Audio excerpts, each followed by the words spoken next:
Text UNMC presents. A person cuts an onion in a kitchen.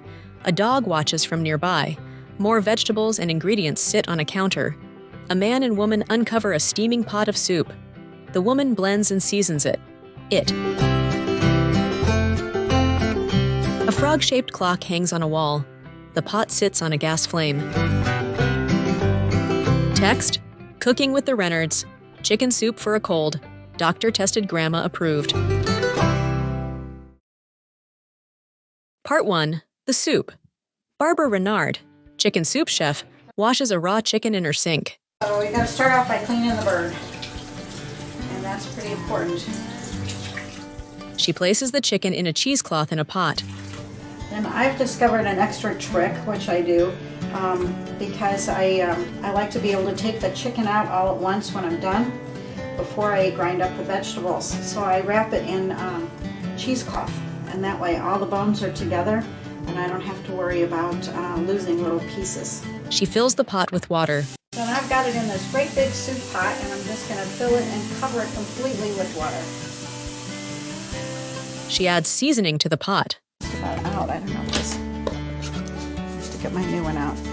So it gets a good shake of salt.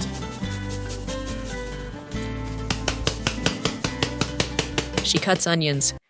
Much as I hate to have to admit it, my chicken soup, which is the best chicken soup there is, doesn't really have any greater effect than anybody else's chicken soup.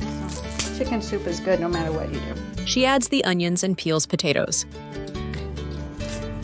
This soup does have a lot of unusual vegetables.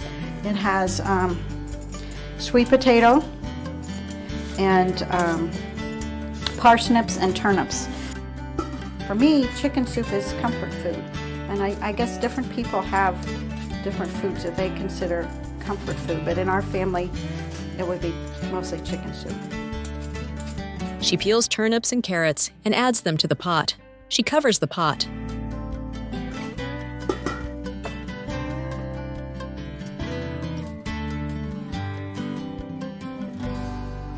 Text: Dr. Stephen Rennard has studied chicken soup for more than 15 years. Part 2. The research. His original 1993 study has been cited in more than 1,200 articles and publications. Stephen Rennard, Maryland, UNNMC researcher. Grandma said it was good for people that have colds. I suggested that might be because it has an anti-inflammatory effect. She says, really? And I said, sure, we could test that in the lab, since that's what we do in the laboratory, and that's what led to the studies. The first thing we did was we tested the soup in a standard measurement that we do in the laboratory, an assay, where we measure the ability of one of the kinds of white cells in the blood to move. Barbara removes the chicken from the pot. The cell that we studied is a cell called a neutrophil, and it's the most important cell for defending the body against bacteria. It's the most common white cell that's in the blood. And of course, they do their job by moving from one place to another. And there's ways to study that in the laboratory, and we do that as a routine.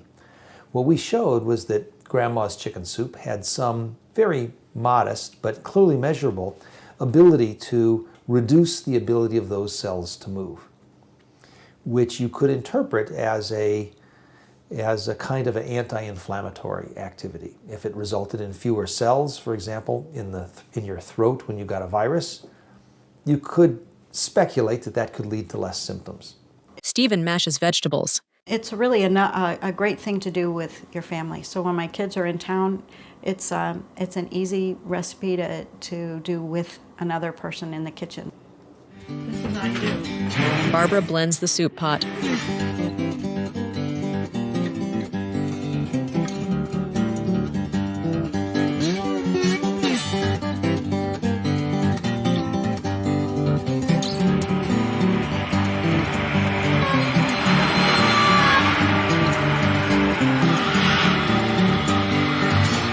Two women wearing dresses smile in a sepia-tinted photo.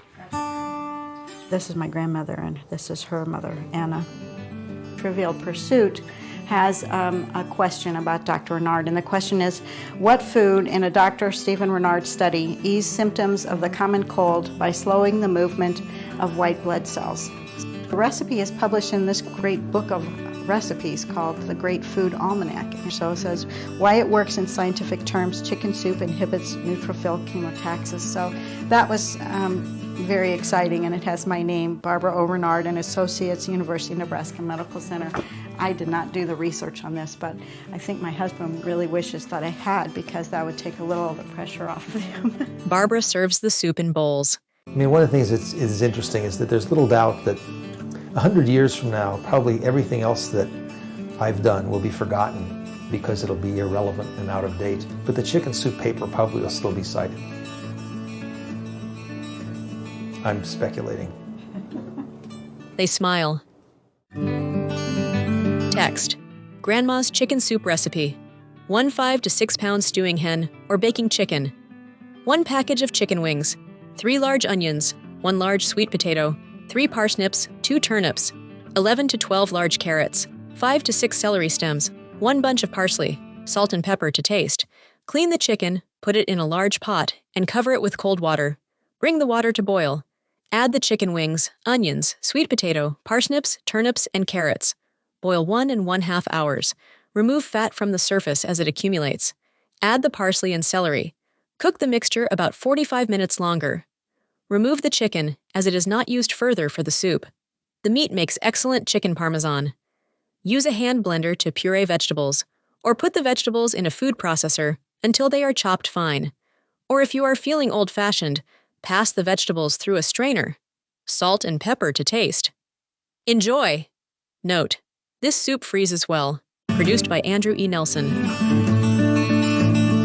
University of Nebraska Medical Center, unmc.edu/chickensoup.